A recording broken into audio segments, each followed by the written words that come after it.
Bab 1671 terlalu lemah. Pria parubaya itu berdiri di sampingnya, tangannya di belakang punggung. Dia awalnya sangat berkelas, dan merasa bahwa dia tidak perlu melangkah maju dalam masalah seperti itu. Namun dia tidak pernah menyangka bahwa sebelum dia bisa pulih, putranya akan terbunuh seketika. Sialan, kamu berani membunuh anakku. Pria parubaya itu tiba-tiba meraung dan bergegas menuju An Yimo dengan niat membunuh. Pergilah ke neraka. An Yimo hari ini bukan lagi wanita berhati lembut seperti sebelumnya. Dia mengangkat tangannya dan menunjuk, dan energi tajam melesat langsung di antara alis orang lain.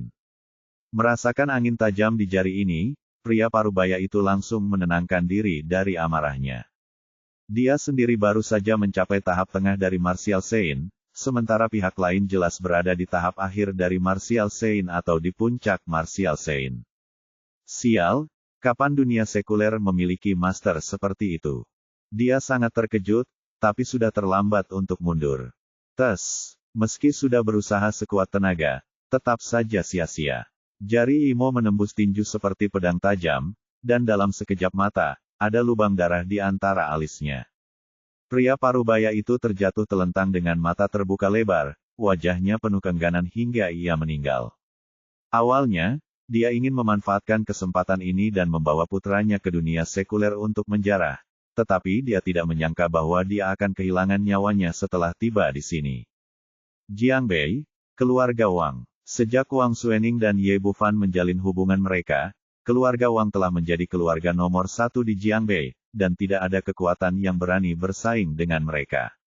Wang Xuans dan Wang Xingye, ayah dan anak, sedang duduk di aula, mendiskusikan langkah selanjutnya, ketika terdengar suara gemuruh di luar pintu, diikuti dengan suara perkelahian. Apa yang terjadi? Ayo keluar dan melihat-lihat. Ekspresi Wang Xuans menjadi gelap. Dia tidak dapat membayangkan seseorang berani menimbulkan masalah bagi keluarga Wang saat ini, dan segera membawa putranya keluar. Di luar pintu, ada 7 atau 8 orang berdiri di sana saat ini, semuanya mengenakan jubah dan membawa pedang di punggung, seperti karakter yang keluar dari dunia seni bela diri. Pemimpinnya adalah seorang pria muda berusia 30-an. Dia memegang pisau panjang di tangannya dan berdiri di sana dengan ekspresi penuh perhatian di wajahnya. Di seberangnya, pintu telah terbelah dua oleh pisaunya, dan lebih dari selusin pengawal tergeletak di tanah, tewas dan terluka. Melihat seseorang berani membunuh orang di depan rumahnya, Wang Xuans langsung marah. Siapa kamu? Siapa yang memberimu keberanian untuk melakukan pembunuhan di depan rumahku? Keluarga Wang, mereka hanyalah semut di dunia sekuler. Pemuda itu tersenyum menghina, izinkan saya memperkenalkan diri. Saya dari negeri ajaib Kunlun. Zhou Tong dari keluarga Zhou. Mulai sekarang, saya akan mengambil alih keluarga Wang dan menyerahkan semua properti keluarga. Jika tidak, klan akan segera dimusnahkan. Setelah mengatakan ini, aura kuat muncul dari tubuhnya, dan dia jelas seorang prajurit suci yang. Di bawah tekanan kuatnya, para tetua yang memujanya gemetar ketakutan. Mereka mencoba yang terbaik untuk berdiri di sana, tetapi mereka masih tidak memiliki kemampuan untuk mengambil tindakan. Ekspresi Wang Xuans berubah drastis, dia tidak menyangka lawannya akan sekuat itu, apalagi dia berasal dari Kunlun Wonderland. Tetapi pada saat ini, tekanan pada dirinya tiba-tiba mereda, dan tekanan kuat dari Wu Sheng menghilang seketika, dan kemudian dua sosok jatuh dari langit dan mendarat di depan mereka. Putri, mengapa kamu kembali? Wajah Wang Xuans dan putranya sangat terkejut. Wang Xuening lah yang datang, diikuti oleh Leng Qingqiu yang tak tertandingi. Oh, bagus. Aku bahkan mengirim 2 wanita cantik. Ketika pemuda itu melihat Wang Xuening dan mereka berdua, matanya tiba-tiba berbinar, dan mulutnya hampir berair. Tuan muda ini mengumumkan bahwa saya menginginkan kedua wanita ini. Cahaya dingin berkedip di depan matanya, lalu kepalanya terbang tinggi, dan darah menyembur di tempat. Di depan Leng Qingqiu, dia bahkan tidak memiliki kesempatan untuk menghunus pedangnya, dan kepalanya dipenggal. Semua orang yang hadir langsung membuka mata, dan bola mata mereka hampir keluar dari rongganya. Tidak ada yang menyangka wanita secantik peri bisa begitu kejam. Terutama mereka yang berasal dari negeri ajaib Kunlun. Mereka tahu betul bahwa tuan mereka adalah seorang suci bela diri tingkat menengah. Kenapa mereka bahkan tidak memiliki kemampuan sedikitpun untuk melawan di depan lawan? Wang Xuening memandang sekilas ke semua orang, keluar dari sini. Aku akan membunuhmu tanpa ampun saat aku melihatmu lagi. Bahkan tuannya sudah mati, jadi orang-orang itu tidak berani ragu sama sekali, melarikan diri kembali ke negeri ajaib Kunlun karena malu. Pulau Hong Kong, keluarga Gao. Setelah ledakan teredam, sesosok tubuh tinggi terbang mundur, Gao Daqiang lah yang tersingkir. Meskipun dengan bantuan Ye Bufan, budidayanya kini telah mencapai tingkat surga, dia masih bukan tandingan pria di depannya, dan bekas darah tumpah dari sudut mulutnya. Di seberangnya berdiri seorang pria parubaya kurus dengan ekspresi jijik di wajahnya. Lemah. Terlalu lemah. Pria parubaya itu berkata dengan nada mengejek, saya sudah lama tahu bahwa tidak ada master di dunia sekuler, tapi saya tidak menyangka akan menjadi begitu lemah. Adakah yang bisa bertarung? Jangan biarkan aku terlalu kecewa. Petik 2. Setelah dia mengatakan ini, semua orang yang hadir terdiam. Gao Daqiang dari keluarga Gao sudah menjadi master nomor 1. Dia bahkan bukan lawannya. Tidak ada gunanya bagi orang lain untuk berdiri. Kenapa? Tidak ada yang berani keluar. Apa mereka semua pengecut? Ekspresi pria parubaya itu menjadi semakin sombong. Saat dia keluar dari negeri ajaib Kunlun, dia tahu bahwa dunia sekuler kekurangan energi spiritual dan tidak memiliki tuan. Alasan mengapa dia melakukan ini adalah untuk menunjukkan keunggulannya. Jika memang ada master, dia tidak akan memiliki keberanian. Dan pada saat ini, sebuah suara tajam terdengar, kalau begitu aku akan melakukan apa yang kamu inginkan. Begitu. Suara itu turun, dua sosok anggun muncul di depan semua orang. Itu adalah Dongfang Huizong dan Sima Wei yang bergegas dari ibu kota kekaisaran. Mencari seseorang yang bisa bertarung. Saya akan melakukannya. Oriental Huizong awalnya adalah seorang militan yang pemarah. Pria parubaya itu tidak mengetahui temperamen dan kultivasinya, dan dia masih memiliki ekspresi bangga di wajahnya. Kamu gadis cantik. Aku akan memberimu 3 gerakan hari ini. Aku akan memberimu adikku. Aku ingin kamu menyerah. Sebelum dia bisa menyelesaikan kata-katanya, Dongfang Huizong sudah meninju. Merasakan ini dengan kekuatan pukulannya, ekspresi pria parubaya itu tiba-tiba berubah, kesombongan di wajahnya terhapus, dan dia buru-buru meninju dengan seluruh kekuatannya. Kedua tinju itu bertabrakan, dan terdengar bunyi klik di lengannya. Dia tiba-tiba terkejut. Wajah pria parubaya itu penuh dengan ketakutan. Dia datang ke dunia sekuler pertama untuk menjarah, dan kedua untuk berpura-pura berusia 13 tahun, dan merasa seperti tuan yang tiada taraf di dunia sekuler menyadari bahwa dia bukan tandingannya. Orang ini berbalik dan bersiap untuk melarikan diri, tetapi Dongfang Huizong memberinya kesempatan dan menamparnya mencari seseorang yang bisa bertarung. Mengapa kamu masih ingin melarikan diri? Dongfang Huizong yang marah sangat menakutkan. Dia meraih pergelangan kaki pria parubaya itu dan melemparkannya ke tanah, seperti memukul boneka kain. Bab 1672. Apakah ada orang lain yang bisa bertarung? Orang-orang di sekitarnya tercengang, terutama mereka yang berada di negeri ajaib Kunlun. Mereka tahu betapa kuatnya tuan mereka. Dia adalah seorang santo bela diri tingkat akhir yang agung, bagaimana dia bisa dikalahkan seperti anjing? Tidak ada cara untuk melawan sama sekali. Pada saat yang sama, saya juga terkejut dengan keganasan Dongfang Huizong. Wanita ini agak terlalu kejam. Tidak hanya dia sangat terlatih, dia juga sangat kejam dalam metodenya, tanpa sedikit pun kelembutan. Setelah serangan yang kejam, pria parubaya itu terbaring di tanah tanpa nafas, dan tubuhnya berlumuran darah dan daging, tampak sangat menyedihkan. Sangat tak terkalahkan. Oriental Huizong sepertinya kurang bersenang-senang. Apakah ada orang lain yang bisa bertarung? Beri aku satu lagi, atau kalian bisa berkumpul.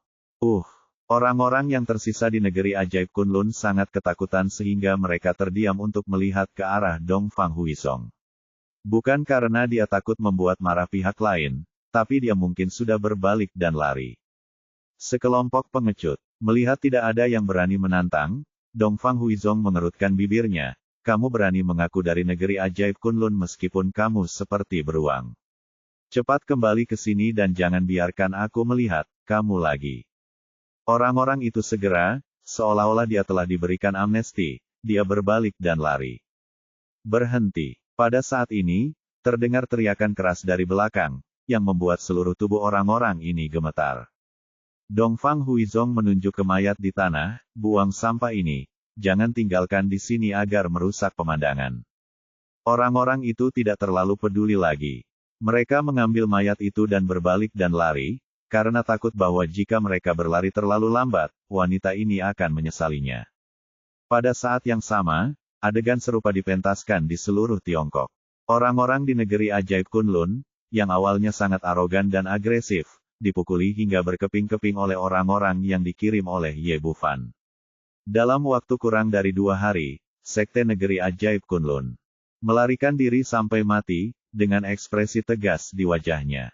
Di seberangnya ada seorang wanita tua berambut putih. Meskipun dia memiliki tubuh bungkuk dan kepala penuh rambut putih, auranya tidak lemah sama sekali Gunung Lingqiao. Master Sekte, kami telah menemukan beberapa murid yang melarikan diri dari Gunung Yunxia dalam beberapa hari terakhir. Periksa semuanya, Li Wuniang berkata dengan ekspresi hormat. Apa yang terjadi? Siapa yang membunuh anakku? Ketika menyebutkan kematian Feng Xiaokuang, Lin Bixiao dipenuhi dengan niat membunuh yang ganas. Sebagai sekte yang semuanya perempuan, Gunung Lingqiao memiliki aturan uniknya sendiri. Murid di bawah sekte tersebut dapat memiliki anak tetapi tidak dapat menikah. Jika anak tersebut adalah seorang putrinya, kemudian dia membawanya kembali ke Gunung Lingqiao dan mengusirnya jika dia masih kecil.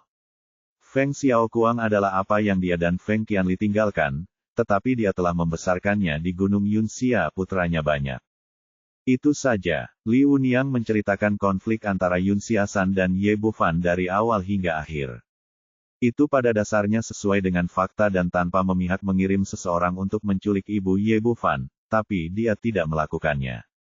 Berpikir bahwa pada akhirnya, seluruh Gunung Yunxia serta ayah dan anak mereka semua akan mati di tangan satu sama lain.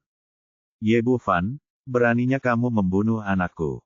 Pemimpin sekte ini pasti berselisih denganmu. Aura pembunuh Lin Bixiao melonjak. Dia tidak peduli siapa yang benar atau salah. Dia hanya peduli siapa yang membunuh putranya. Dia melihat ke arah yang lebih tua lagi, di mana anak itu. Aku akan membunuhnya sekarang. Tuan, harap tenang. Sebaliknya, Li Wuniang masih sangat rasional, bawahan saya menganggap masalah ini harus dibicarakan dalam jangka panjang.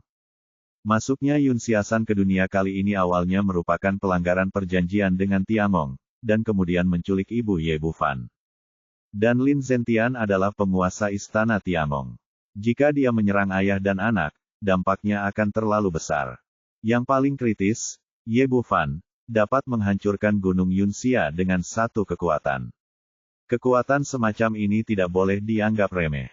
Setelah bujukan seperti itu, suasana hati Lin Bixiao dengan cepat menjadi lebih tenang. Dia awalnya adalah wanita yang cakap dan licik, jika tidak, dia tidak akan mengambil posisi pemimpin sekte, tetapi kejadian ini terlalu merangsangnya. Dia hanya kehilangan ketenangannya sesekali. Tetua Agung, kamu harus pergi dan istirahat dulu. Saya tahu bagaimana melakukan ini. Bawahanku mengundurkan diri. Petik 2. Melihat pemilik pintu tidak lagi impulsif, Li Wuniang merasa lega dan berbalik untuk mundur. Lin Bixiao berdiri dan melihat keluar jendela, bergumam, nak, tidak peduli siapa pihak lainnya, ibuku akan membalaskan dendammu. Setelah mengatakan itu, sedikit rasa jahat melintas di wajahnya. Lin Zentian, Ye Bufan, kalian berdua akan mati dan dikuburkan bersama putraku. Petik 2. Di ibu kota kekaisaran, Ye Bufan sedang duduk di aula. Semua orang di istana Raja Naga yang dikirim ke seberangnya telah kembali. Dia menoleh untuk melihat Si Tudianmo, bagaimana hasil dari pertempuran ini. Wajah Si Tudianmo dipenuhi dengan kegembiraan, kali ini sangat sukses. Kami membunuh total 36 orang kuat dari negeri ajaib Kunlun dan mengusir 98 orang, memastikan bahwa rakyat kami di Tiongkok tidak dirugikan sedikit pun. Petik 2.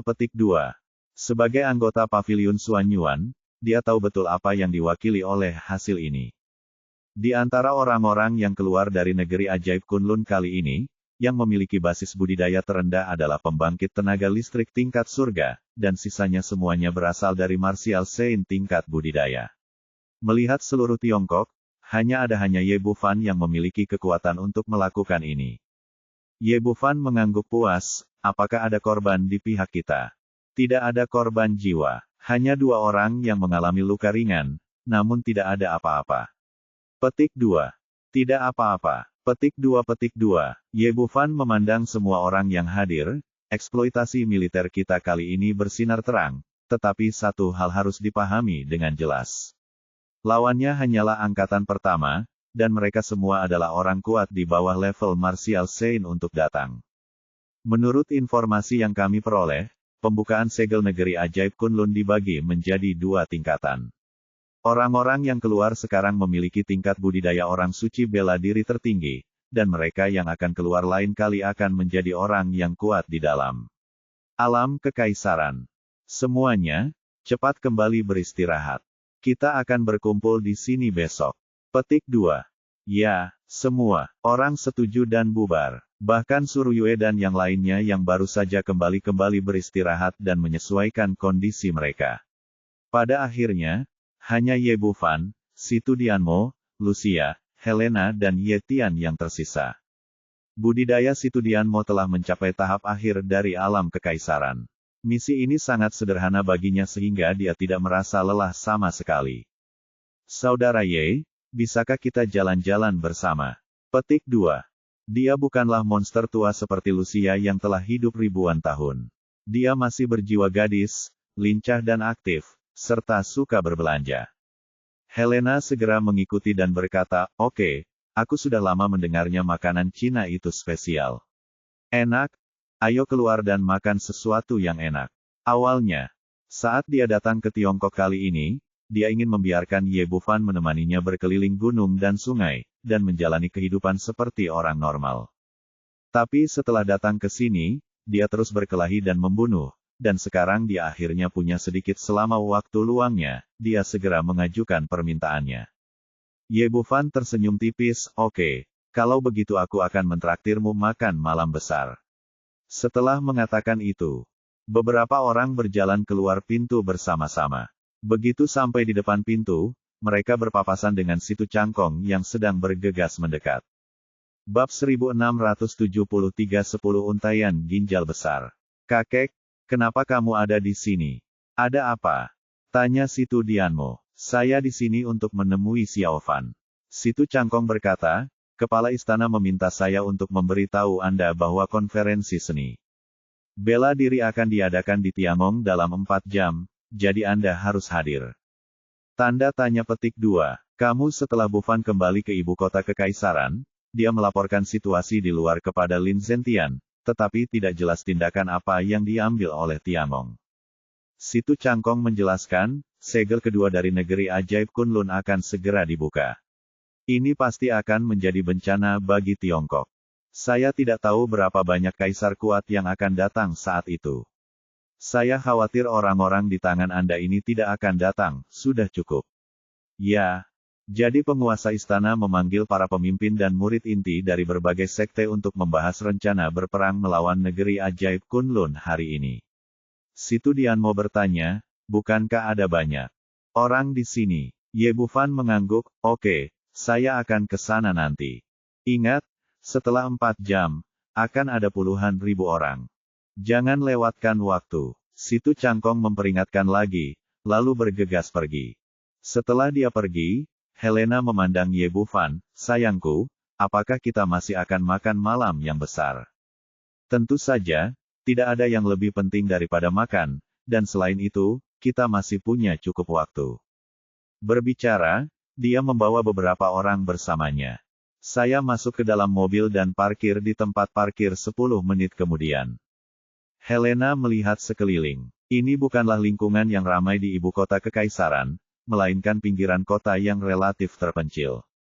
"Sayangku, bukankah kamu bilang kamu akan mengajak kami makan malam besar? Di mana tempat ini?" Ini makan malam besar, di sini. Ye Bufan tersenyum padanya, lalu memimpin menuju tempat tidak jauh. Berjalan ke restoran barbecue. Sayang, kamu tidak akan mengajak kami makan di sini kan? Helena menatap restoran barbecue di depannya dengan tatapan heran. Pantas saja dia bereaksi seperti ini, karena toko ini sangat sederhana. Tidak ada gedung bertingkat seperti hotel berbintang di sini, tidak ada dekorasi megah, semuanya sangat sederhana. Ada 5 rumah besar beratap genteng yang berjajar, dan ada 7 atau 8 meja di depan pintunya. Namun, terlihat sangat ramai, dan banyak tamu yang makan di sini. Meski sederhana, semuanya terlihat bersih dan rapi. Ye Bufan tersenyum, ya, itu di sini. Sayang, bukankah maksudmu makan malam besar? Makanan enak apa yang bisa ditemukan di sini? Helena masih tidak mengerti apa yang sedang terjadi, dia masih kecil. Saat tumbuh dewasa, saya memiliki status bangsawan dan tinggal di hotel berbintang kemanapun saya pergi. Saya belum pernah makan di warung pinggir jalan seperti ini. Kamu tidak mengerti. Makanan lezat yang sebenarnya ada di sini, bukan di restoran kelas atas itu. Ye Bufan masuk ke restoran barbecue sambil berbicara. Saudaraku Ye, kamu di sini. Begitu dia memasuki pintu, seorang gadis kecil mendatanginya dan menyambutnya dengan hangat. Dia berusia sekitar 20 tahun dan memiliki kuncir kuda yang diikat di belakang kepalanya. Meski berpenampilan sederhana, ia tetap tidak bisa menghalangi aura awet muda dan wajahnya yang cantik. Meski masih tertinggal sedikit dari situ Dianmo dan lainnya, ia sudah pasti tercantum di sekolah manapun. Ye Bufan bertanya, apakah ada kamar pribadi? Meskipun di luar lebih ramai, tetapi dengan Helena dan 3 wanita di sekitarnya, dia tidak ingin duduk di luar dan menjadi fokus semua orang. Saudaraku Ye, kamu datang pada waktu yang tepat. Para tamu di meja baru saja pergi, jadi aku membereskan meja. Gadis kecil itu sangat pandai bicara dan memiliki suara yang sangat bagus saat dia berbicara. Dia menyapa mereka dengan hangat, dan semua orang berjalan menuju kamar pribadi di dalam. Setelah semua orang duduk, dia menuangkan secangkir teh untuk semua orang dan bertanya dengan sopan, apa yang ingin kamu makan? Sebelum Ye Bufan bisa berkata apa-apa, Situ Dianmo berkata terlebih dahulu, beri dia 10 ginjal besar. Petik 2. Ye Bufan baru saja menyesap teh dan hampir tersedak saat mendengar kata-kata ini. Setelah akhirnya bisa bernapas kembali, dia bertanya, mengapa kamu menginginkan begitu banyak ginjal yang besar? Situ Dianmo berkata dengan serius. Saya tidak akan makan makanan itu, saya memintanya untuk Anda. Kepalanya, mengapa saya membutuhkan begitu banyak pinggang? Saya tidak tahu. Saya membaca di internet bahwa kalian semua menyukai makanan ini, jadi saya meminta lebih banyak lagi untuk Anda. Situ Dianmo bertanya, oleh ngomong-ngomong, kenapa kalian seperti ini? Makan sesuatu seperti ini. Aku, Ye Bufan terdiam beberapa saat, bagaimana menjelaskan hal semacam ini? Pria yang memiliki pinggang besar semuanya memiliki tujuan, tetapi saya adalah peri medis yang hebat dan kaisar yang kuat, jadi mengapa saya perlu menggunakan benda ini untuk mengisi kembali tubuh saya? Oke, izinkan aku memesannya. Sambil mengatakan itu, dia mengambil menu dari tangan gadis kecil itu dan memesan beberapa makanan lezat yang lebih unik di sini. Setelah memesan, gadis kecil itu mengambil menunya dan berjalan keluar. Helena bertanya dengan tatapan bingung, sayang, apakah kamu memesan ginjal besar? Ye Bufan terdiam beberapa saat, tidak ada yang bisa dia katakan tentang hal semacam ini. Tapi Helena bersikeras, sayang, aku ingin mencicipi seperti apa rasanya ginjal besar.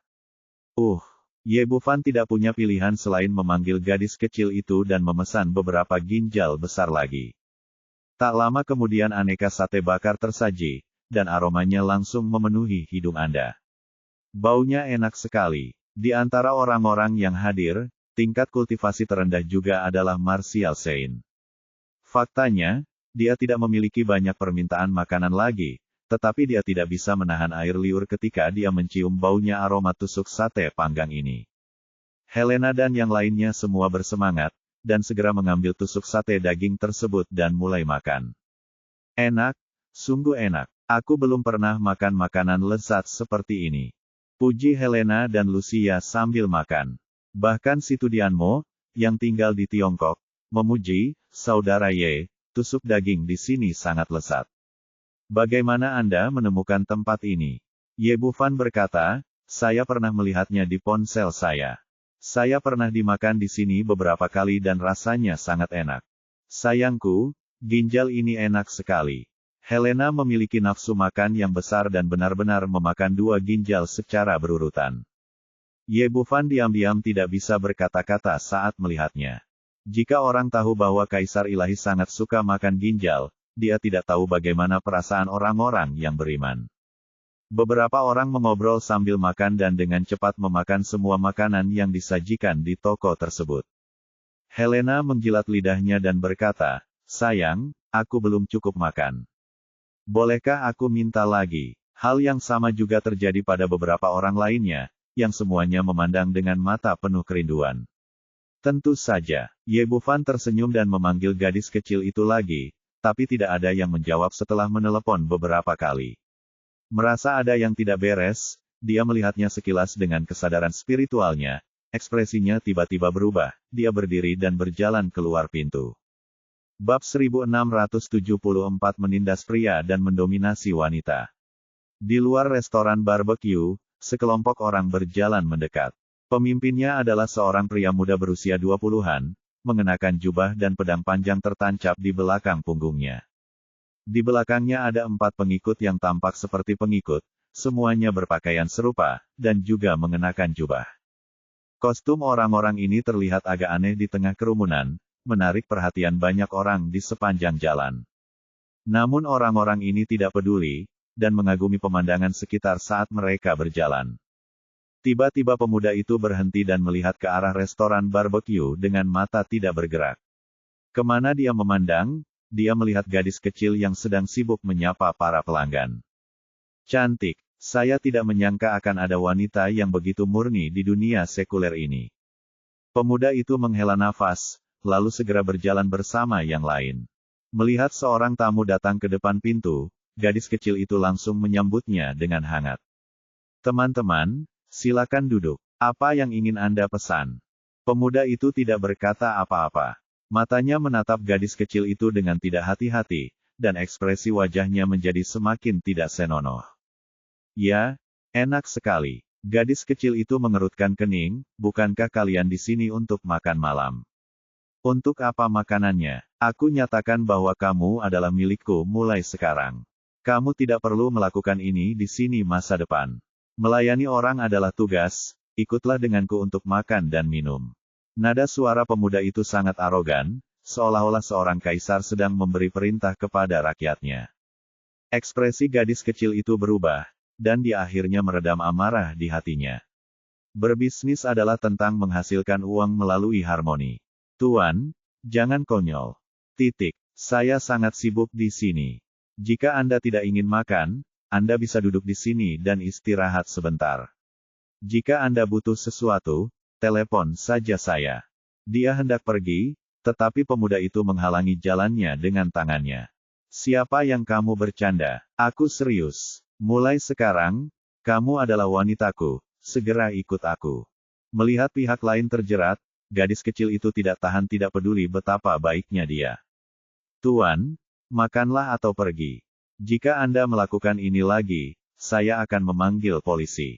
Petik 2. Tahukah kamu siapa saya? Saya adalah pemimpin sekte muda dari sekte Diancang.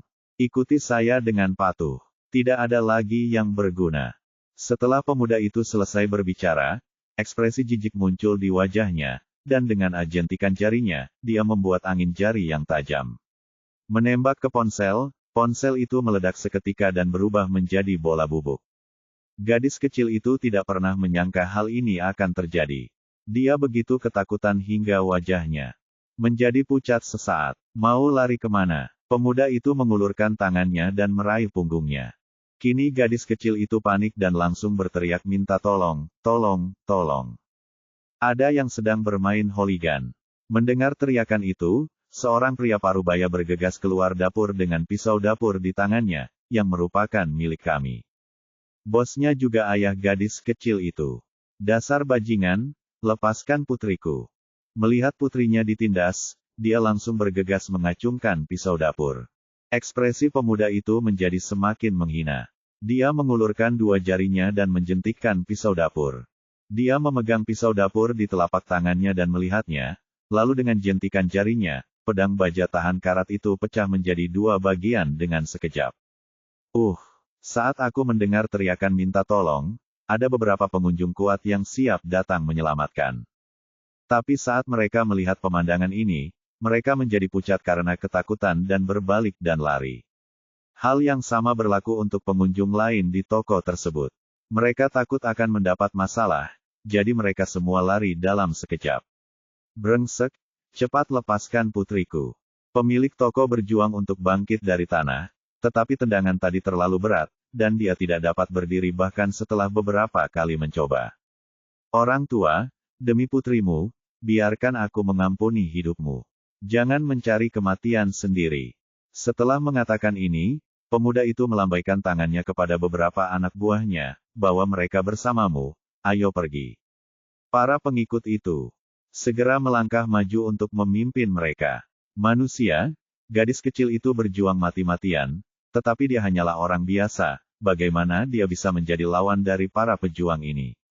Dia tidak memiliki kemampuan untuk melawan sama sekali.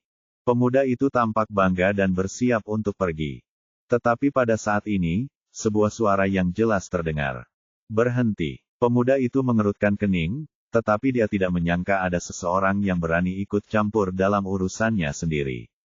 Dia berbalik dan melihat dua pria dan tiga wanita berdiri di belakangnya. Siapa kamu? Tahukah kamu siapa aku? Kamu berani mengganggu urusanku. Ye Bufan melangkah maju dan menatap pemuda itu dengan dingin, aku akan memberimu kesempatan, segera minta maaf, lalu keluar dari sana, di sini. Haha. Seekor semut kecil berani berbicara kepadaku seperti ini. Pemuda itu tertawa dengan arogan, lalu menamparkan dada Ye Bufan. Menurutnya, bagaimana orang-orang sekuler di hadapannya bisa menjadi lawannya hanya dengan satu tamparan. Tapi begitu dia mengeluarkan telapak tangan ini, dia melihat. Bab ini belum selesai, silakan balik halamannya. Sebuah telapak tangan besar muncul di depannya, dan kemudian terdengar suara yang tajam, dan seluruh orang itu terbang mundur. Pemuda itu bangkit dari tanah dan mengeluarkan seteguk darah dari giginya. Bagaimana ini mungkin? Saya adalah pemimpin sekte muda dari sekte Dian Chang dan ahli tingkat surga. Bagaimana saya bisa dikalahkan oleh seekor semut? Wah, kamu sedang mencari kematian. Orang ini benar-benar marah. Dia mengulurkan tangan dan mencabut pedang dari punggungnya, dan energi pedang yang tajam tiba-tiba menyelimuti seluruh tempat. Pergi dan mati. Dengan teriakan marah, pedang di tangannya berubah menjadi aliran cahaya dan menusuk wajah Ye Bufan dengan keras. Saudaraku Ye, hati-hati. Gadis kecil itu berseru dan bahkan menutup matanya, tidak sanggup melihatnya. Pedang pemuda itu cepat dan ganas, dan hendak mengenai tenggorokan Ye Bufan yang tersedak. Pada saat ini, dua jari tiba-tiba terulur di udara dan menjepit pedangnya tanpa suara. Dia mencoba yang terbaik dengan pedang di tangannya tetapi masih tidak bisa bergerak maju setengah inci, yang membuatnya ketakutan. Ye Bufan tersenyum dingin, lalu menjentikkan jarinya, dan mendengar bunyi klik. Pedang itu patah, dan dipotong menjadi dua bagian seperti pisau dapur tadi. Pemuda itu tercengang. Tingkat kultivasi seperti apa yang dibutuhkan? Anda harus tahu kalau pedangnya bernilai ribuan emas, dan bahannya ribuan kali lebih kuat dari pisau dapur tadi. Dan saat dia linglung sejenak, dia tiba-tiba merasakan sakit yang menusuk di perut bagian bawah, dan kemudian seluruh tubuhnya terbang mundur. Menendang pemuda itu pergi, Ye Bufan menghampiri gadis kecil itu dan berkata, apa kabar? Apakah kamu baik-baik saja? Aku baik-baik saja. Gadis kecil itu hanyalah orang biasa kaget ketika dia menemukan hal seperti itu secara kebetulan. Butuh beberapa saat baginya untuk kembali sadar dan berkata dengan penuh rasa terima kasih, Saudara Ye, terima kasih. Tidak apa-apa, tidak ada yang bisa mengganggumu selama aku di sini. Ye Bufan menyerahkan gadis kecil itu ke situ Dianmo, lalu berjalan menuju pemuda Go. Nak, tahukah kamu siapa aku? Beraninya kamu menyerangku. Pemuda itu bangkit dari tanah, wajahnya penuh amarah, dan dia berteriak histeris. Ye Bufan tersenyum tipis, katakan padaku, siapa kamu? Dia benar-benar penasaran di dalam hatinya. Orang ini jelas bukan dari negeri ajaib Kunlun, tapi dia tidak memperlakukan orang biasa sebagai manusia siang bolong. Tidak, saya tahu dari mana rasa percaya diri itu berasal. Bab 1675 diskusikan seni barbeque. Nak, dengarkan aku. Pemuda itu berkata dengan penuh semangat, saya berasal dari sekte Diancang yang terkenal. Saya juga pemimpin sekte Diancang saat ini, Li Changsheng. Ayahku adalah Li Minghai, orang kuat di level Martial Saint. Aku adalah pemimpin sekte muda Li Ying, dan masa depan sekte Diancang akan menjadi milikku. Setelah mengatakan itu, dia menatap Ye Bufan dengan ekspresi bangga di wajahnya, Meskipun tingkat kultivasi lawan lebih tinggi dari miliknya, apa yang bisa dia lakukan? Mungkinkah itu lebih besar dari sekte Diancang miliknya? Mendengar reputasi ayah dan kakeknya, ia pasti langsung berlutut dan meminta maaf pada dirinya sendiri.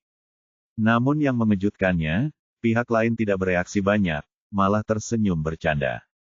Bagaimana kabarmu? Apakah kamu sudah selesai? Katakan, selesai. Li Ying sedikit bingung. Pihak lain jelas-jelas adalah seorang seniman bela diri. Ini tidak normal. Setelah itu, mari kita selesaikan masalah ini. Ye Bufan menamparkan wajahnya dengan mulut besar, kamu memang beruang, tapi kamu masih berani mengatakan bahwa kamu berasal dari keluarga terkenal. Apakah ada yang begitu terkenal? Keluarga seperti kamu. Pak, kamu menyerang orang biasa, apakah kamu masih memiliki penampilan seorang pejuang? Pak, kamu belajar cara merampok orang di siang hari bolong. Siapa yang memberimu keberanian? Pak, jangan perlakukan orang biasa seperti itu. Sobat, kualifikasi apa yang kamu miliki? Pah. Awalnya, Ye Bufan akan mengatakan sesuatu setiap kali mulutnya ditampar, tapi kemudian dia berhenti, mengatakan apapun dan hanya menamparnya dengan mulut besar. Di masa lalu, Li Ying dipukuli hingga kepala babi dalam sekejap mata. Brengsek, lepaskan tuan muda kita. Dia membawa keempat pengikutnya dan mencoba menghentikan mereka, tapi Ye Tian mengusir mereka semua satu persatu. Salah satu dari mereka bangkit dari tanah dan berbalik, sepertinya mencari bala bantuan. Ye Tian tidak repot-repot memperhatikan orang-orang seperti itu. Bahkan jika sekte Diancang keluar dengan kekuatan penuh, kakak laki-lakinya tidak akan mengambil hati sama sekali. Ye Bufan hampir dipukuli, jadi dia meraih kerah Li Ying dan membawanya ke gadis kecil itu. Berlutut dan minta maaf. Ini tidak mungkin. Saya adalah tuan muda dari sekte Diancang. Bagaimana saya bisa meminta maaf kepada seekor semut? Posisi unggul. Nak, aku menyarankanmu untuk melepaskanku secepat mungkin. Jika tidak, ketika orang-orangku dari sekte Diancang datang, kamu tidak akan berakhir dengan baik. Tapi sebelum dia bisa menyelesaikan kata-katanya, mulut Ye Bufan bergerak-gerak belasan kali lagi. Pergi dan pukul dia hingga tak bisa berkata-kata. Saya bertanya lagi, apakah Anda ingin meminta maaf? Sama sekali tidak mungkin. Petik 2. Melihat pemandangan di depannya, gadis kecil itu tampak gugup. Saudaraku Ye, lupakan saja seperti ini. Aku tidak ingin dia meminta maaf. Biarkan saja mereka pergi. Saat ini, pemilik toko juga bangkit dari tanah dan mengikutinya. Berkata, ya, anak muda, bagaimana kalau membiarkan mereka pergi? Jangan khawatir, dia akan meminta maaf padamu. Ye Bufan punya rencananya sendiri meyakinkan pihak lain, saya khawatir ini akan terjadi di masa depan. Toko ayah anak tidak bisa lagi dibuka. Setelah mengatakan itu, dia mengulurkan tangan dan mengambil tusuk sate bambu dari meja, membalik pergelangan tangannya, dan memasukkannya ke paha Li Ying. Li Ying segera mengerang, dan kemudian berkata dengan ekspresi galak, nak, tunggu saja aku. Sekte Diancang pasti akan membayar kembali 100 kali lipat dari cara yang kamu lakukan padaku hari ini. Oke, aku akan menunggu, sekarang lihat. Bagaimana kamu bisa begitu keras kepala? Kata Ye Bufan, lalu memasukkan sebatang bambu lagi ke kakinya yang lain.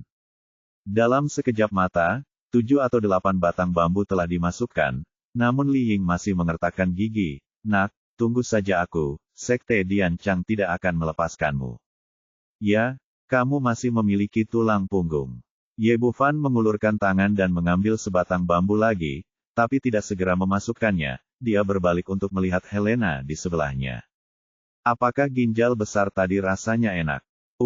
Meski aku tidak mengerti maksud Ye Bufan. Tapi Helena tetap berkata dengan jujur, enak.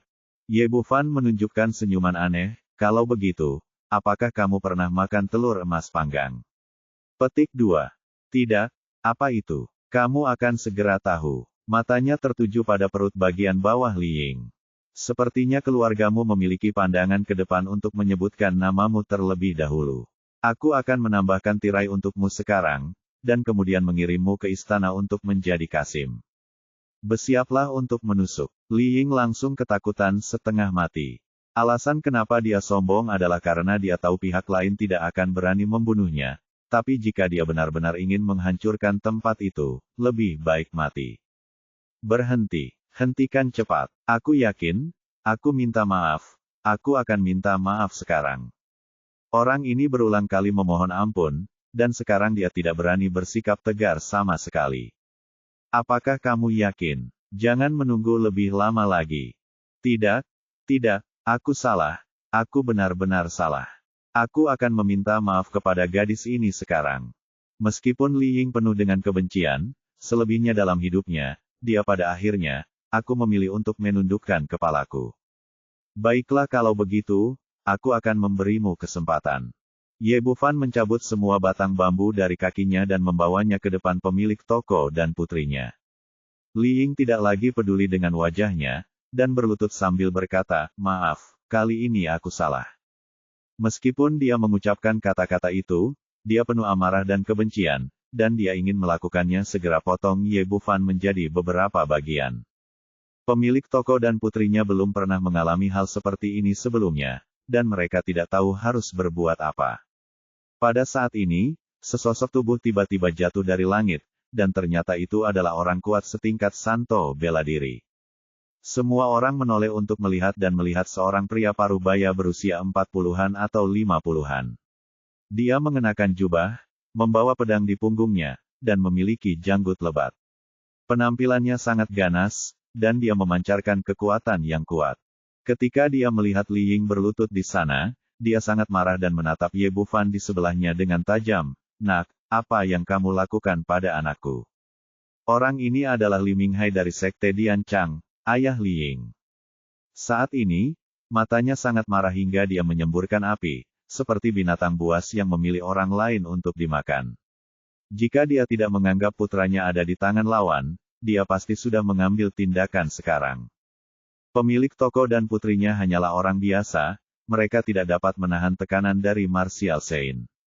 Namun, Ye Bufan tidak peduli, dia melangkah maju dan melindungi ayah dan anak perempuan di belakangnya, memblokir semua tekanan dalam sekejap. Dia tersenyum tipis, tidak apa-apa. Kami baru saja mengobrol ramah dan mendiskusikan seni barbecue. Li Minghai berkata dengan marah. Berhenti bicara omong kosong, biarkan anakku pergi secepat mungkin. Saya tidak bertanya, apa yang dilakukan putra Anda?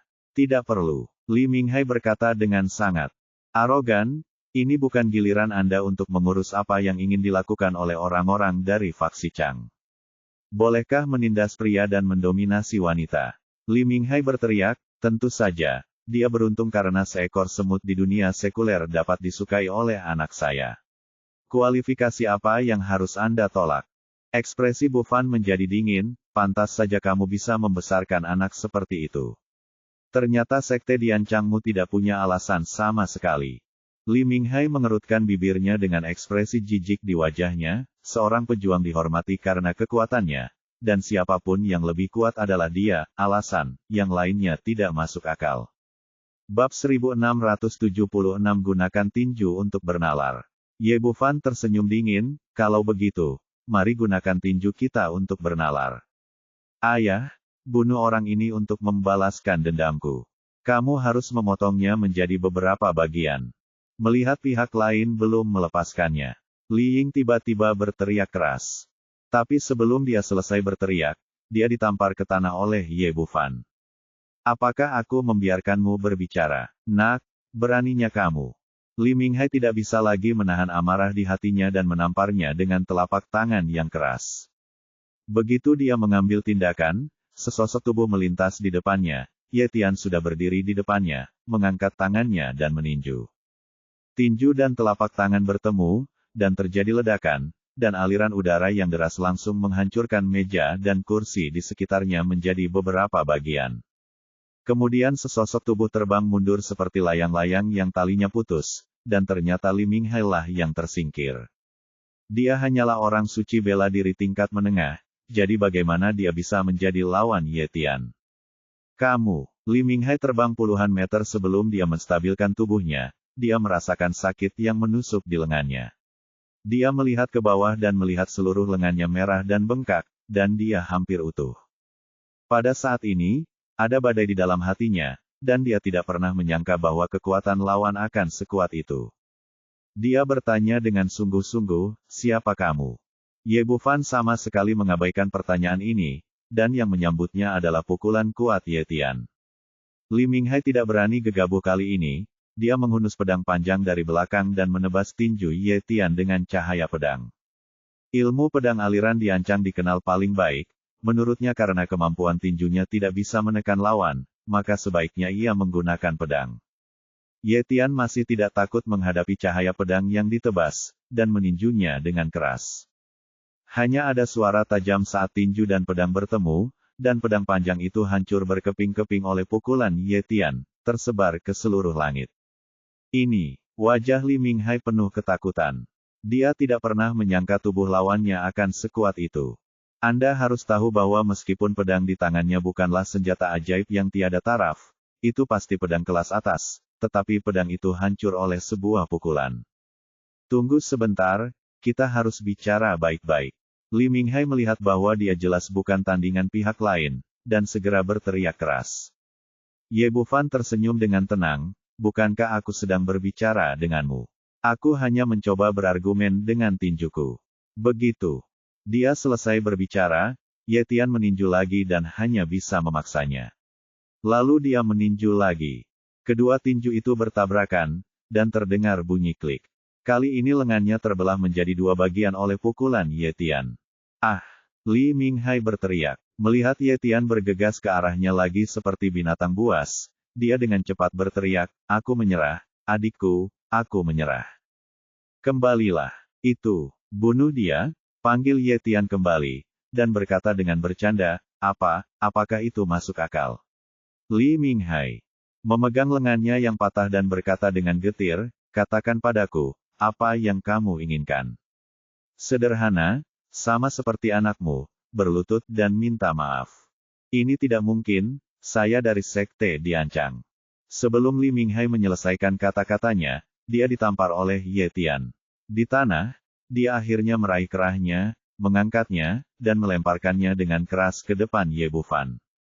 Ini, Li Minghai diliputi amarah dan kesedihan. Sebagai putra kepala sekte diancang, kapan dia pernah mengalami penghinaan seperti itu selama bertahun-tahun? Tapi sekarang tidak mungkin. Dengan sedikit kultivasinya, tidak ada ruang untuk perlawanan di depan orang lain. Ye Bufan berlutut dan menatapnya dengan senyum bercanda, apakah sekarang baik-baik saja? Petik 2. Saat Li Minghai berada di tengah kalimat, dia tiba-tiba melompat ke udara dan bergegas menuju Ye Bufan. Menurut pemikirannya, meskipun dia bukan lawan Ye Tian, dia pasti bisa menangkap pemuda di depannya. Selama Anda memiliki sandera di tangan Anda, semuanya akan mudah ditangani. Namun ia tidak melihat bahwa pada saat ia mengambil tindakan, ada kilatan ejekan di mata beberapa orang di sekitarnya. Li Minghai awalnya khawatir Ye Tian akan datang untuk menyelamatkannya, tetapi pihak lain berdiri diam di sampingnya, bahkan tidak berniat untuk mengambil tindakan. Sebelum dia menyadari apa yang sedang terjadi, terdengar suara gertakan di telinganya, dan sebuah mulut besar menamparnya ke tanah. Dia benar-benar tercengang. Tamparan lawannya secara langsung menghancurkan ki pelindung tubuhnya. Jelas bahwa dia juga seorang pejuang yang kuat di tingkat suci bela diri, atau bahwa dia memiliki tingkat kultivasi yang lebih tinggi.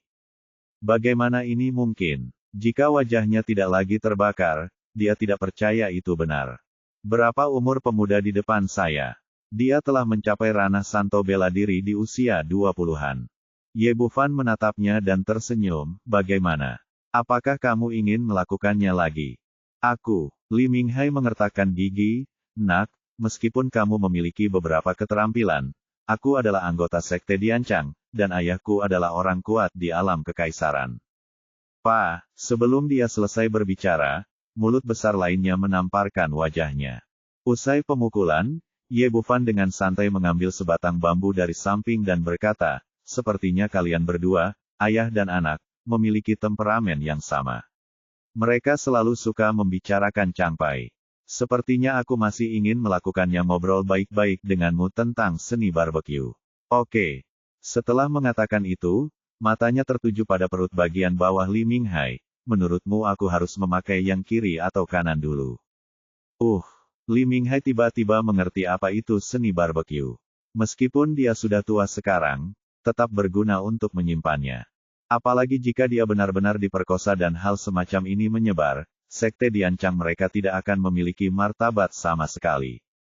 Adik, aku salah. Aku berlutut dan minta maaf. Pria itu melindungi perut bagian bawahnya dengan kedua tangan dan dengan cepat mengubah kata-katanya, takut batang bambu itu akan jatuh jika dia bergerak lebih lambat. Itu sikap yang baik. Ye Bufan tersenyum tipis, mari kita mulai, cepatlah. Kali ini, Li Minghai tidak berani ragu sama sekali, dan berlutut di depan bos dan putrinya sambil menjatuhkan diri. Maaf, ini salahku. Salahku dalam mendidik anak-anakku. Fraksi Diancangku yang menindas orang lain. Aku minta maaf padamu.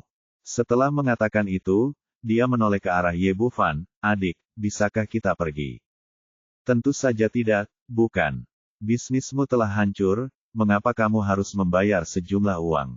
Ye Bufan berkata, aku akan membuat keputusan untukmu, dan aku akan melakukannya tidak meminta lebih, tapi saya akan membayar 1 juta.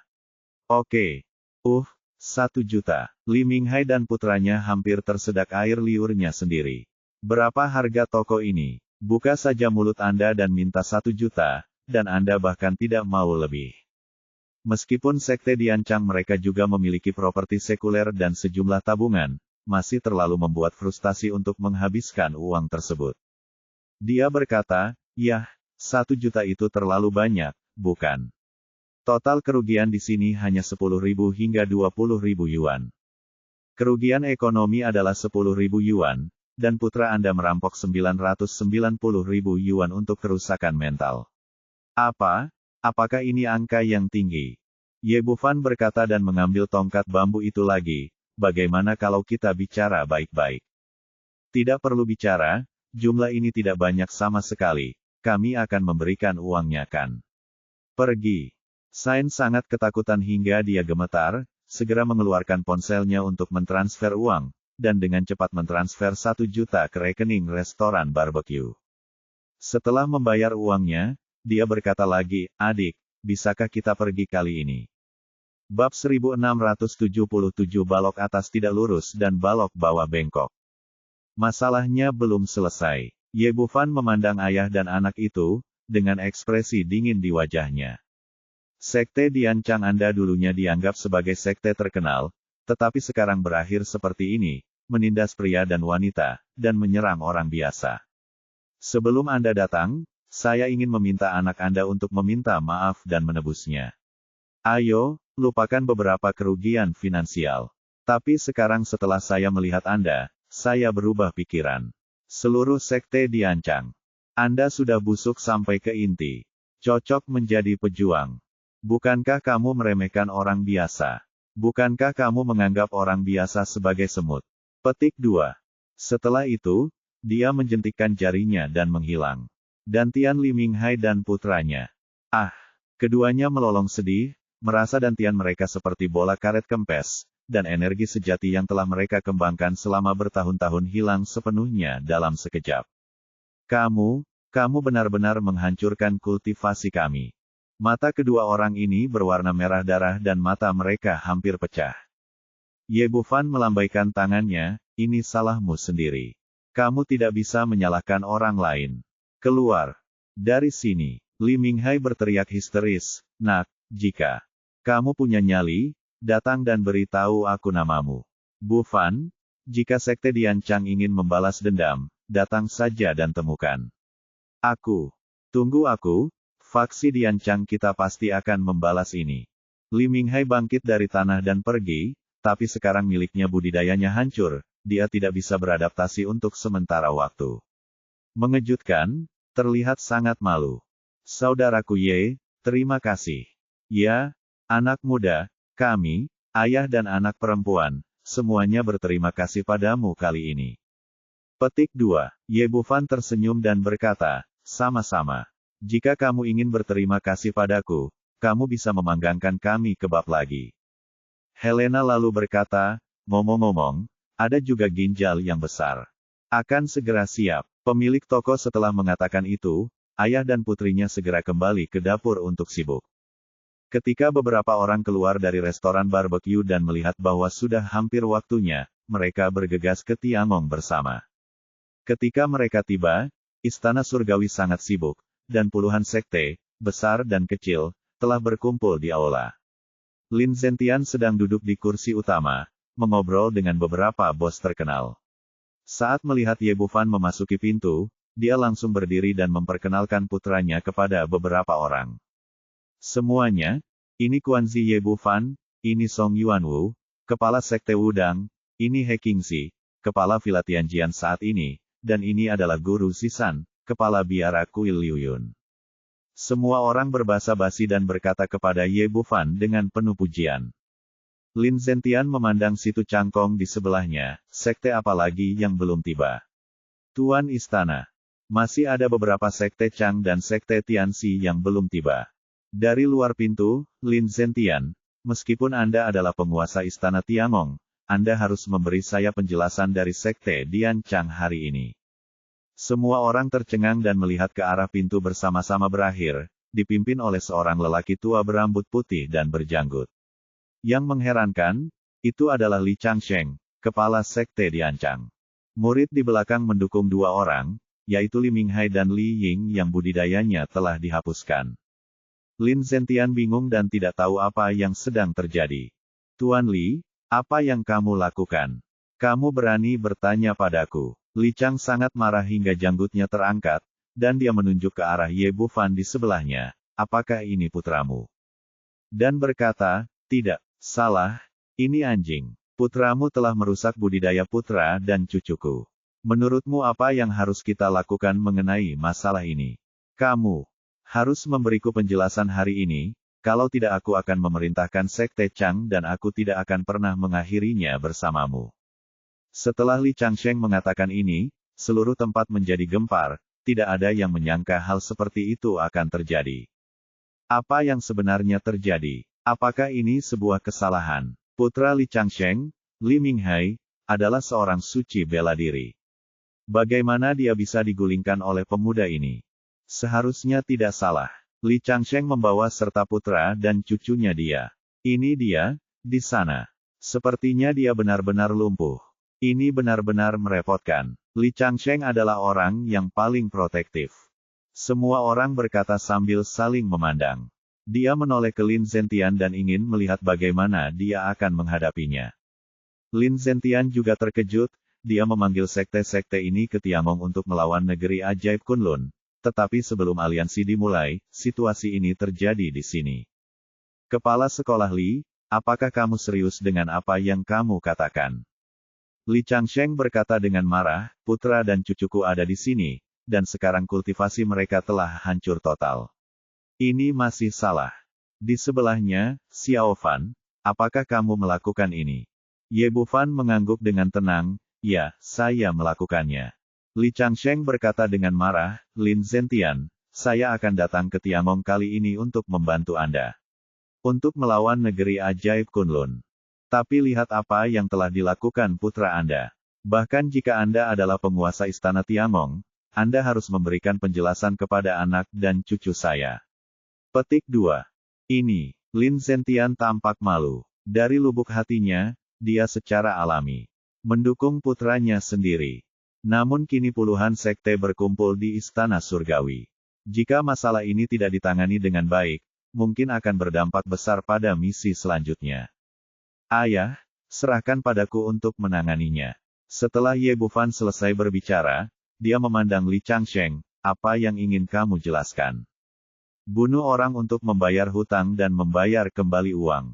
Jika kamu merusak budidaya anak dan cucuku, setidaknya aku akan merusaknya. Aku harus melepaskanmu, jika tidak, pekerjaan hari ini tidak akan selesai.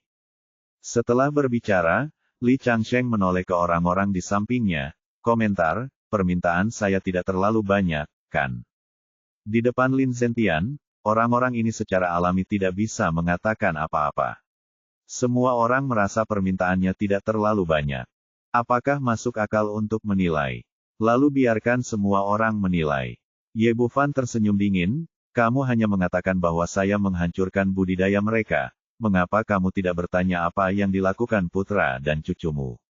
Akibatnya seorang seniman bela diri tidak hanya menyerang orang biasa, tetapi juga menindas pria dan wanita, melukai ayahnya, dan merampok putri orang lain. Apa bedanya dengan bandit? Pada titik ini, dia mengangkat jarinya dan menunjuk ke arah Li Changsheng dan berteriak, kamu harus seperti ini perilaku seseorang dihapuskan. Saya tidak membunuh mereka berdua, itu sudah merupakan kebaikan yang besar. Begitu dia selesai berbicara, semua orang di sekitarnya menjadi gempar. Kalian pasti tahu kalau orang yang pencaksilat tidak boleh menyerang orang biasa.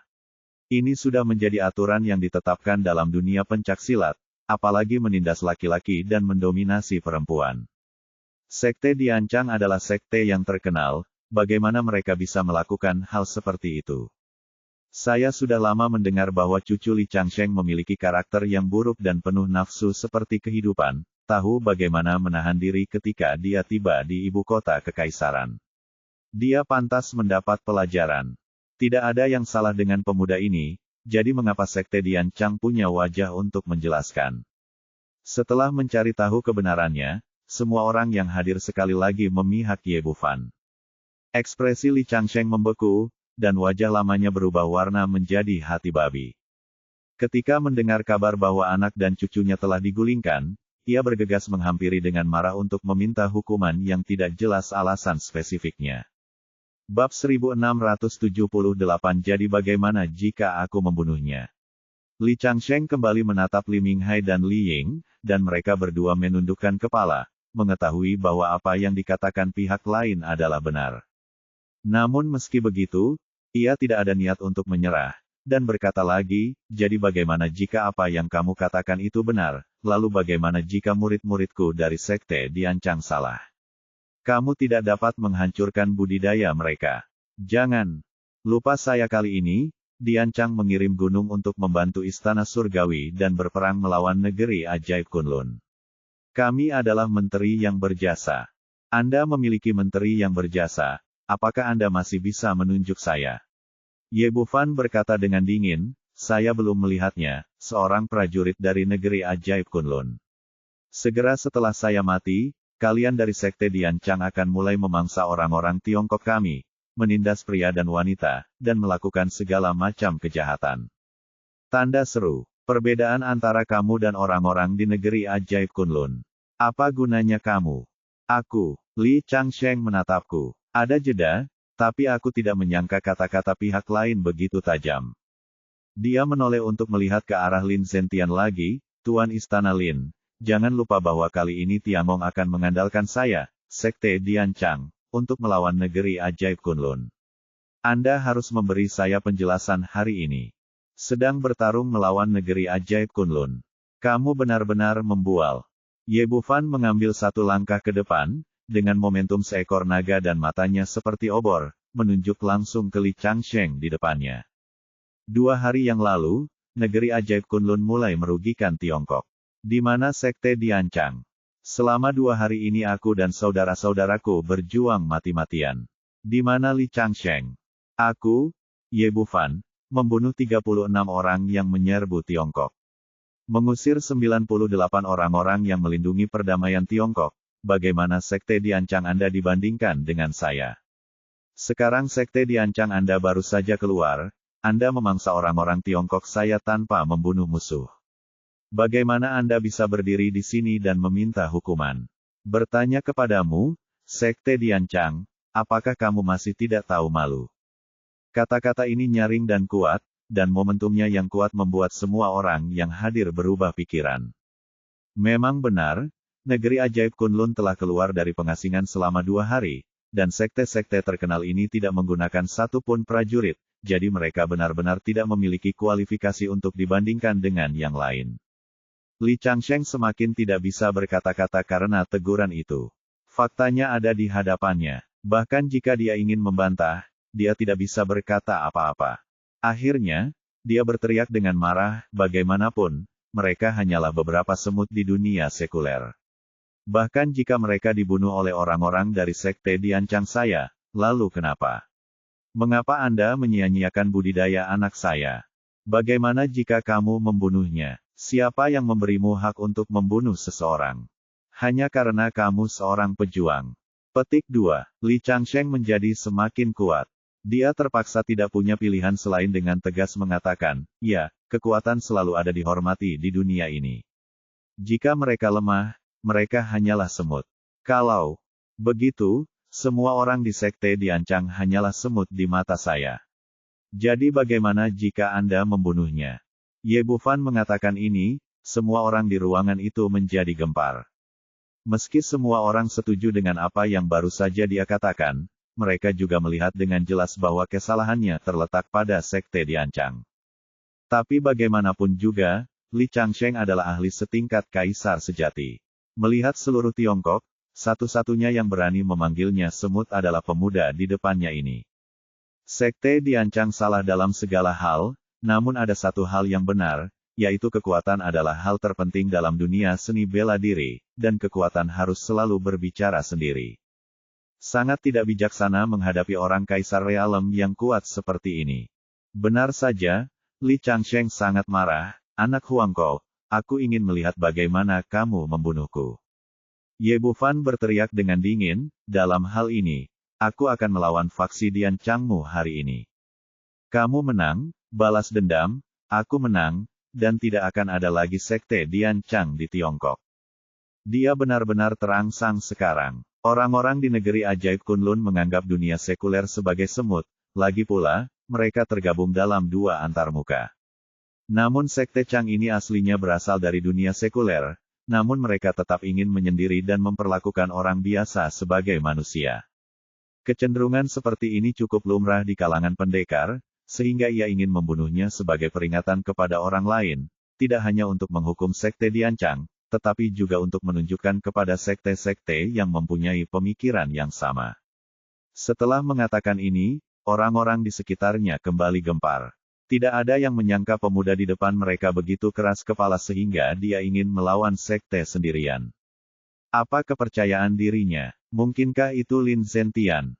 Wajah Li Changsheng pucat, dan sampai sekarang dia tidak bisa mundur. Oke, mari kita berjuang untuk menentukan hidup atau mati. Pada titik ini, dia menoleh untuk melihat Lin Zentian di sebelahnya. Tuan Istana Lin, mohon minta Tiangong bersikap adil dalam masalah ini. Dan dia bisa melakukannya hanya dengan satu kalimat. Semua orang di Tiangong telah menarik garis yang jelas dengan Ye Bufan. Di depan banyak orang, Lin Zentian tidak bisa membela putranya bahkan jika dia ingin membantu. Oke, bertentangan dengan ekspektasi semua orang, Kepala Istana Tiangong tampak tenang dan tidak menunjukkan kekhawatiran apapun. Bagaimana mereka bisa tahu bahwa tidak ada seorang pun yang tahu lebih banyak daripada ayahnya? Lin Zentian sekarang sangat jelas tentang kekuatan putranya. Dia mampu membunuh Hong Sihai dan menghancurkan Gunung Yunxia ketika dia berada di alam martial Sein. Dengan kekuatan sekuat itu, bagaimana mereka bisa peduli dengan sekte Diancang? Melihat pertempuran akan segera terjadi, Master Zisan berjalan di sampingnya. Amitabha, lebih baik menyelesaikan musuh daripada mengakhirinya. Terlebih lagi, musuh saat ini sedang menghadapi kita. Bisakah kalian berdua menjaga wajahku? Masalah ini telah terungkap. Tetapi setelah memikirkan diri mereka sendiri, bobotnya tidak cukup, dan kedua, semua orang mengetahui keutamaan sekte Diancang. Li Changsheng biasanya adalah orang yang paling defensif dan tidak pernah menderita kerugian. Sekarang setelah putra dan cucunya digulingkan, bagaimana dia bisa melepaskannya? Sebagai kepala biara kuil Liuyun dan biksu Buddha terkemuka, Zisan biasanya sangat dihormati, jadi paling tepat baginya untuk melangkah maju sekarang. Ye Bufan tidak mengatakan apa-apa. Bagaimana masalah ini berakhir sepenuhnya bergantung pada Sekte Diancang. Jika pihak lain menerimanya segera setelah mereka mau, dia bisa memberikan wajah Zisan. Jika Li Changsheng tidak berhenti, dia tidak keberatan memberi pelajaran pada pihak lain. Benar saja, Li Changsheng melompat begitu tinggi, Guru Zisan, putra dan cucu saya telah lumpuh dalam kultivasi dan akan menjadi cacat seumur hidup mereka. Bagaimana kita bisa membiarkan masalah ini berlalu? Saya tidak perlu melanjutkannya jika Anda ingin. Minta dia untuk berlutut dan meminta maaf kepada saya, dan pada saat yang sama menghancurkan kultivasinya. Amitabha, Guru Zisan berkata, Guru Li, Anda mencoba memaksa seseorang untuk melakukannya. Saya tidak bisa melakukannya. Jika kondisinya tidak terlalu keras, dia bisa menjadi penengah, tetapi karena dia akan menghancurkan budidaya lawan di setiap kesempatan, dia tetap tidak bisa membuka pintu. Kalau begitu, ini pertarungan sampai mati. Li Changsheng sangat percaya diri. Tidak peduli apa, Sekte Diancang adalah sekte yang hebat, dan dia adalah orang kuat di alam kekaisaran. Menurutnya, meskipun Ye Bufan telah menghancurkan Li Minghai, tingkat kultivasinya paling banyak adalah seorang martial saint, dan dia tidak bisa menjadi lawannya dalam hal apapun. Jadi dia bertekad untuk membunuh pihak lain dan membalaskan dendam anak dan cucunya. Amitabha, bagus sekali. Guru Zisan melihat bahwa dia tidak dapat membujuknya untuk berdamai, jadi dia tidak punya pilihan selain mundur. Li Changsheng memandang Ye Bufan, ayo pergi, ayo keluar dan bertarung sampai mati. Setelah mengatakan itu, dia berbalik dan berjalan keluar aula. Semua orang yang hadir menggelengkan kepala tanpa daya dan mengikutinya keluar. Bab 1679 apakah ini dianggap sebagai serangan diam-diam? Di luar aula utama Tiangong terdapat platform tinggi. Sebagai sekte seni bela diri, tentu saja tidak akan ada kekurangan platform seni bela diri untuk kompetisi. Li Changsheng memandang Ye Bufan lagi, wah, kamu harus memikirkannya. Masih terlambat untuk menundukkan kepala dan meminta maaf. Yang paling bisa saya lakukan adalah menghancurkan kultivasi kamu, dan saya masih bisa mengampuni hidup kamu. Jika kamu mendapatkannya ke dalam arena ini, maka kamu akan itu menentukan kemenangan dan kekalahan. Petik 2.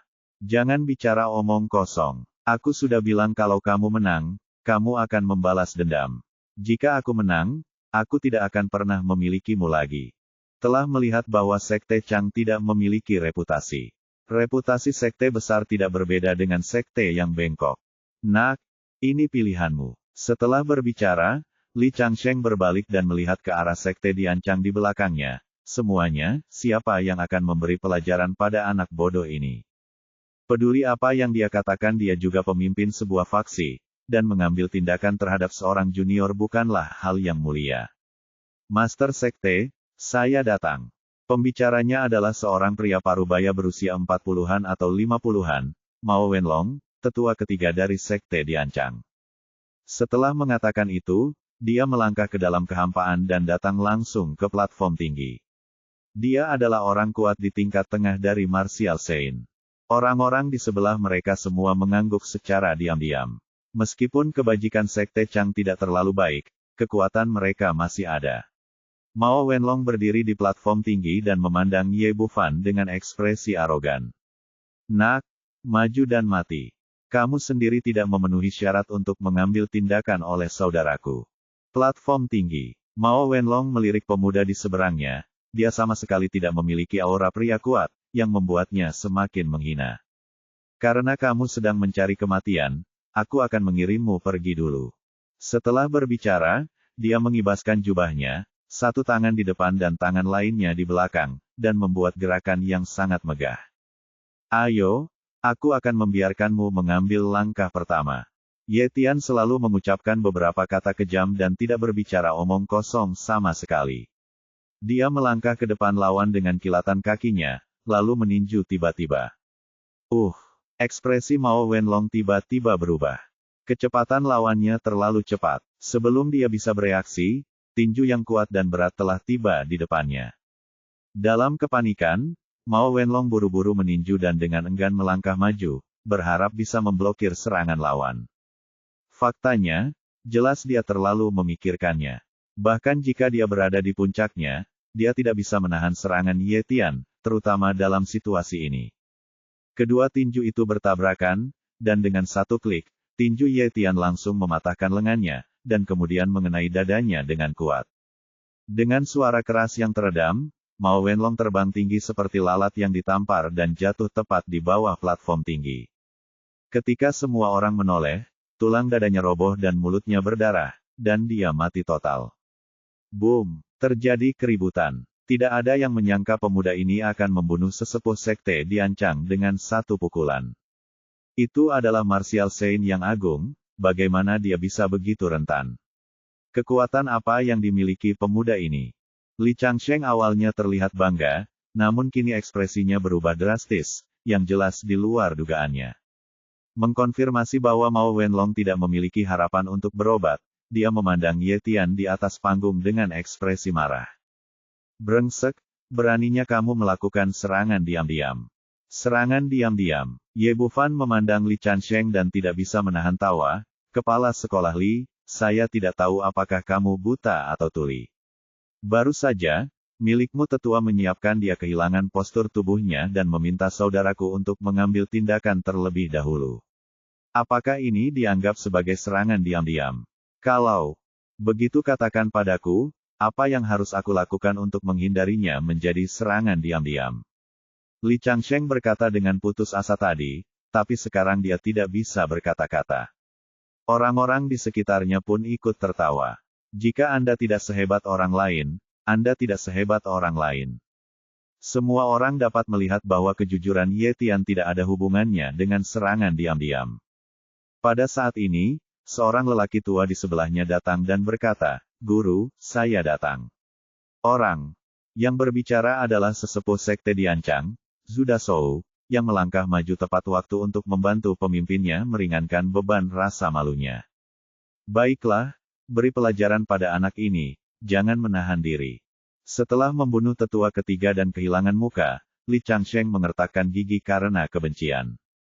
Tetua agung di depannya berada di urutan kedua setelah dirinya sendiri dalam budidaya dan sudah berada di puncak level Martial Saint. Menurutnya, dengan budidaya semacam ini, dia pasti akan menang. Jangan khawatir, anak ini pasti akan mati. Zuda Shou juga memiliki niat membunuh. Dia melompat ke atas ring dengan lompatan di udara dan menatap Ye Tian dengan mata tajam. Nak, apakah kamu berani melawanku? Mengapa kamu tidak berani? Tepat setelah Ye Tian selesai berbicara, Ye Bufan di antara penonton berteriak. Saudaraku, ayo kita lakukan nanti dan biarkan mereka menyerang lebih dulu. Begitu dia jatuh, semua orang yang hadir tertawa terbahak-bahak. Li Chang sangat marah hingga matanya menyemburkan api, dan dia ingin menghampiri dan mencabik-cabik lawannya, tetapi dia tidak berani melakukan gerakan sembarangan karena kehadiran Lin Zentian. Li Minghai menasihati dari samping, "Ayah, jangan khawatir, tetua agung telah mengambil tindakan. Anak itu cepat atau lambat akan mati." Li Changsheng mendengus dingin dan menekan amarah di dalam hatinya. Di atas ring, Ye Tian berkata dengan tenang, "Kakak laki-lakiku menyuruhmu untuk datang duluan, agar tidak menyebutnya sebagai serangan diam-diam nanti jika kamu kalah." Aku, Zuda Shou tiba-tiba tampak malu, mengambil tindakan dalam hal ini tidak, bahkan jika dia tidak mengambil tindakan. Singkatnya, orang ini telah menderita kerugian besar. Nak, kalau begitu, terimalah serangan itu. Akhirnya, dia mengertakkan gigi dan meninju Ye Tian. Sebagai orang kuat di puncak Martial Saint, pukulannya secara alami sangat kuat. Saat dia meninju, ruang di sekitarnya tampak bergetar. Adapun Ye Tian, yang berdiri di atas ring, dia sepertinya tidak melihat serangannya sama sekali, dan hanya berdiri di sana dengan tenang. Semua yang hadir kaget. Apa yang terjadi dengan pemuda ini? Apakah Anda takut karena akal sehat Anda? Bukankah ini menunggu untuk mati? Di mata semua orang yang tercengang, pukulan Zhu Dashou telah menghantam dadanya dengan keras. Tapi seperti yang diharapkan semua orang, Ye Tian masih berdiri di sana tanpa bergerak, sementara Zhu Dashou sangat terkejut hingga dia mundur 7 atau 8 langkah. Ini, Zhu Dashou melihat tinjunya yang merah dan bengkak dengan ekspresi ngeri di wajahnya. Dia adalah puncak dari Martial Saint. Pukulan ini bahkan bisa meratakan gunung kecil. Seberapa kuat tubuh ini? Tapi Ye Tian tidak memberinya kesempatan untuk tertegun sama sekali. Saat dia melangkah mundur, dia mengikutinya seperti bayangan dan meninju dadanya. Bang! Klik! Zhu Dashou tidak memiliki tubuh sekuat Ye Tian. Adegan tadi terjadi lagi, dan seluruh tubuhnya terbang keluar dari ring seperti bola yang ditampar. Seluruh tulang dada telah roboh seluruhnya dan Qiqiao mengeluarkan darah, seperti Mao Wenlong yang baru saja jatuh ke tanah dan meninggal. Pukulan lagi sampai mati. Semua orang yang hadir tercengang. Perbedaan dari sebelumnya adalah kali ini Martial Saint puncaklah yang terbunuh, dan lawanlah yang menyerang lebih dulu. Semua orang dikejutkan oleh kekuatan Ye Tian, kecuali Ye Bufan yang memandang Li Changsheng dengan ekspresi bercanda di wajahnya. Tuan Li, mohon periksa apakah ini termasuk serangan diam-diam. Jika demikian, kami akan mengubahnya lain kali. Bab 1680, Serangan Diam-Diam yang Jujur.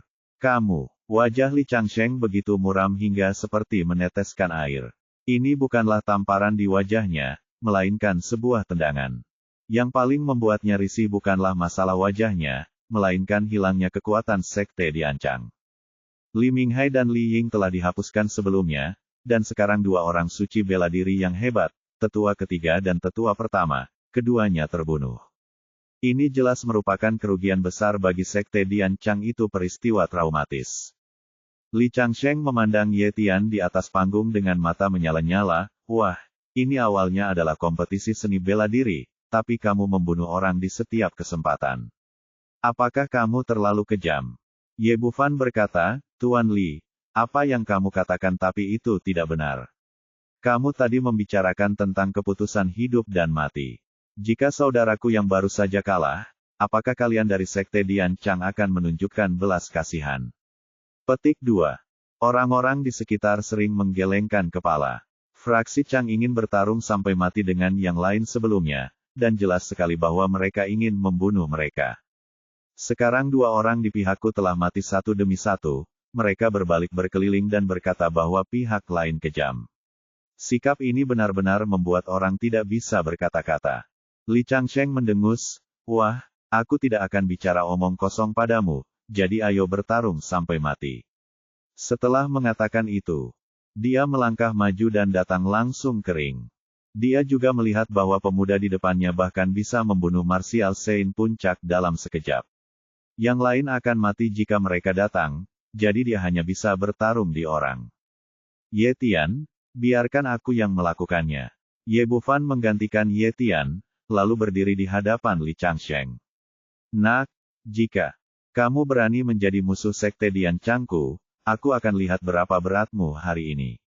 Li Changsheng memasang ekspresi menyeramkan di wajahnya. Setelah mengatakan ini, aura pria kuat di alam kekaisaran tiba-tiba meletus. Tekanan yang kuat langsung memenuhi seluruh tempat, dan bahkan semua orang yang hadir tidak bisa menahan diri untuk mundur. Tahap tengah alam kekaisaran. Sekte lain di sekitarnya semua orang diam-diam tercengang. Meskipun mereka semua membenci tindakan sekte diancang, mereka tidak menyangka bahwa Li Changsheng telah menerobos ke tahap tengah alam kekaisaran. Merepotkan, Ye Bufan tidak bisa menjadi lawan Li Changsheng. Ada perbedaan besar antara Martial Saint dan alam kekaisaran. Tidak ada perbandingan sama sekali. Terlebih lagi, Li Changsheng masih berada di tahap tengah alam kekaisaran. Pemuda itu dalam bahaya. Aku tidak tahu apakah Tuan Istana Lin akan mengambil tindakan. Dia tidak akan hanya mengawasiku. Biarkan putramu mati. Orang-orang yang hadir banyak berbicara dan memandang Lin Zentian di sebelahnya. Pada saat ini, Lin Zentian tampak acuh tak acuh, seolah-olah dia hanya seorang penonton, tanpa niat untuk mengambil tindakan sama sekali. Melihat adegan ini, diam-diam Li Changsheng menghela nafas lega, dan lalu menatap Ye Bufan, nak, aku memberimu 3 gerakan, kamu harus mengambil tindakan dulu. Petik 2. Bagaimanapun, dia adalah pemimpin dari Sekte Dian Chang dan telah terkenal selama bertahun-tahun. Akan sangat memalukan jika menyerang seorang junior, jadi dia berpura-pura memberikan 3 gerakan kepada pihak lain. Faktanya, di dalam hatinya, meskipun dia membiarkan pihak lain 30 gerakan tidak ada gunanya. Dengan kekuatan ahli Kaisar Realem di sana, lawan tidak memiliki peluang untuk menang. Ye Bufan tersenyum sedikit, lalu menggelengkan kepalanya, lupakan, aku harus mengambil tindakan dulu untuk berjaga-jaga. Kepala Li menyuruhku melakukan serangan diam-diam, apa yang harus kulakukan? Bukankah itu berarti kemenangan tanpa kekerasan? Petik 2. Li Changsheng dipermalukan lagi di depan umum, dan dia hampir mengeluarkan seteguk darah. Berhenti bicara omong kosong, nak, apakah kamu akan berkelahi atau tidak? Ye Bufan berkata kepada semua orang di sekitarnya, semua orang telah melihat bahwa kepala Li lah yang meminta saya untuk mengambil tindakan. Ini bukan serangan diam-diam. Kemudian, dia melihat ke arah Li Changsheng lagi, kepala Li, apakah kamu yakin kamu ingin aku mengambil tindakan terlebih dahulu? Jangan menyesalinya. Petik 2. Berhenti bicara omong kosong, ayolah. Li Changsheng baru setengah bicara ketika tiba-tiba semburan energi gelap menghantam dadanya, membuatnya lengah dan menjatuhkannya mundur 7 atau 8 langkah. Untungnya, Kaisar Deki pelindung tubuh orang kuat itu begitu kuat sehingga dia akhirnya berhasil memblokir gerakan ini. Dia menderita kerugian rahasia sejak awal, yang membuatnya marah. Dia tidak menyangka pihak lain akan memulai serangan diam-diam seperti yang dia katakan, tapi dia sangat jujur, membuatnya tidak bisa berkata-kata, lagi pula, dialah yang menyuruh pihak lain untuk menyerang lebih dulu.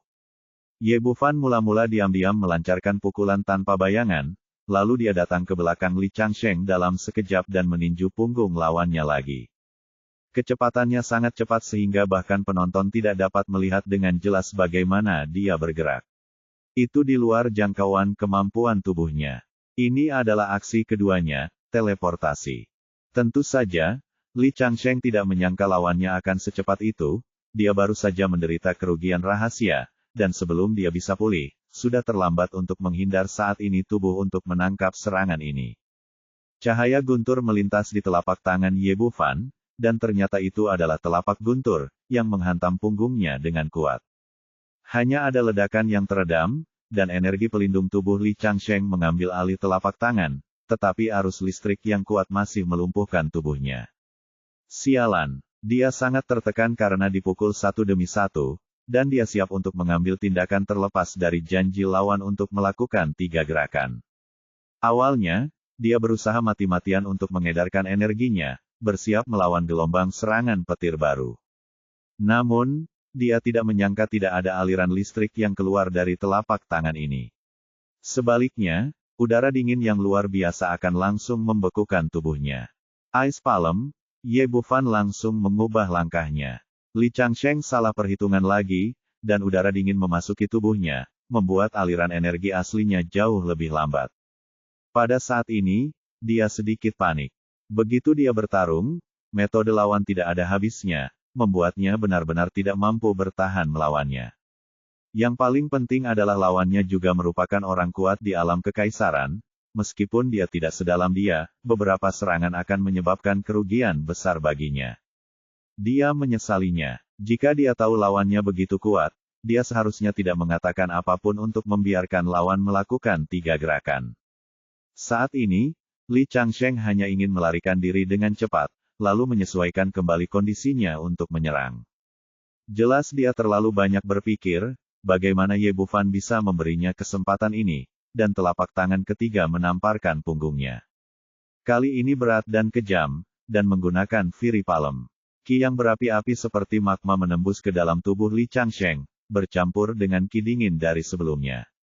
Dia tidak tahan lagi dengan transformasi besar dari Yin ke Yang ini. Meridian di tubuhnya hancur satu demi satu, dan seteguk darah muncrat. Kemudian seluruh orang itu terbang ke depan seperti layang-layang yang talinya putus, langsung jatuh dari ring. Semua penonton benar-benar tercengang. Mereka semua menatap dengan mata terbelalak, dan bola mata mereka hampir lepas dari rongganya. Apa yang sedang terjadi? Anda harus tahu bahwa ini adalah Li Changsheng, kepala sekte Diancang, orang kuat di alam mayastik tingkat menengah. Tidak ada yang mengira Ye Bufan bisa menang sebelumnya, apalagi pertarungan ini akan berlangsung sepihak. Li Changsheng berada di udara, merasa sedih dan marah, dan seteguk darah lagi muncrat.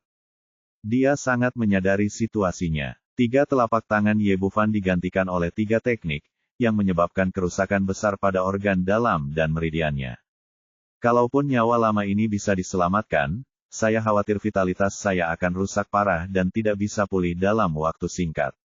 Hal yang paling mengerikan adalah dia terjatuh dari jarak puluhan meter. Dia terluka parah sehingga dia tidak dapat mengaktifkan energi aslinya dan hanya bisa menyaksikan saat dia jatuh ke tanah. Murid sekte Diancang yang tersisa benar-benar ketakutan. Mereka semua berdiri di sana dengan linglung, sama sekali tidak mampu memikirkan untuk menyelamatkan pemimpin mereka. Melihat Li Changsheng hendak jatuh ke tanah, sesosok tubuh melintas, dan seorang pendeta Tao tua tiba-tiba muncul di bawah panggung.